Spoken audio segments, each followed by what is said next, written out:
Thanks for joining us tonight. I'm Kelly Swoop. Last week, we told you about residents in Western Maryland who face high water and wastewater bills. It forces them to conserve and creates fear and anxiety over water access.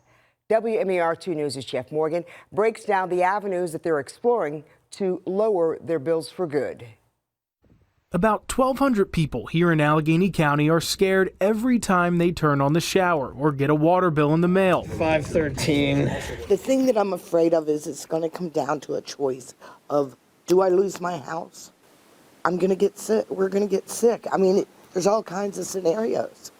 Neighbors here are on a private water system owned by Maryland Water Service. We reached out to the company that owns them multiple times for comment. In an email response to our request for comment, Nexus Water Group defended their rates, saying they're regulated by the Public Service Commission. Public Service Commission has not only failed, it has failed miserably. Its job is to protect the consumer and balance the interest between the consumer and business. On the consumer end, it has not only failed, it has failed miserably. And we have to ask ourselves, who's watching those who are supposed to regulate the industry?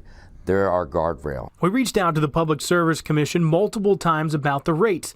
In a statement, they said the most recent rates were lower than MWS requested, quote, under the Commission's mandate to set just and reasonable rates to allow the utility to provide safe and reliable service. Residents here are fed up. They're hoping their elected officials can help. Delegate Jason Buckle is the Republican leader in the Maryland House of Delegates. It's just been a failure of government in addition to these kind of bad acts by this company. The lawmakers in the region have asked Governor Wes Moore to declare a state of emergency. What I'd like to see happen is us to use the power of government, state and local, to put every ounce of pressure on this company to allow this water system to come into the Allegany County public water system. The Office of the People's Counsel represents the people of Maryland in their fights against utility rate increases. They've seen private water companies across the state continue to get paid back for capital investments, typically with a 9% profit.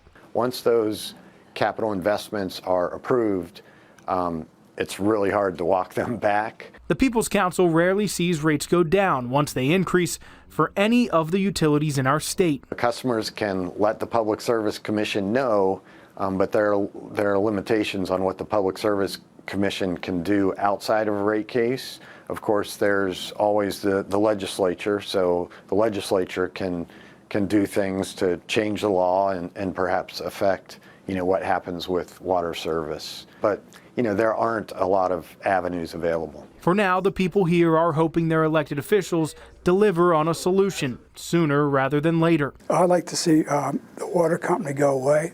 They're just going to keep raising the rates, whether we like it or not. The Office of the People's Counsel is pushing for legislation to provide a better warning system to people buying a home on private water. Jeff Morgan, WMAR 2 News. Now, we reached out to the governor's office, and senior communications strategist Ryan Lake said we are aware of the senator's request and evaluating all options to offer assistance to residents.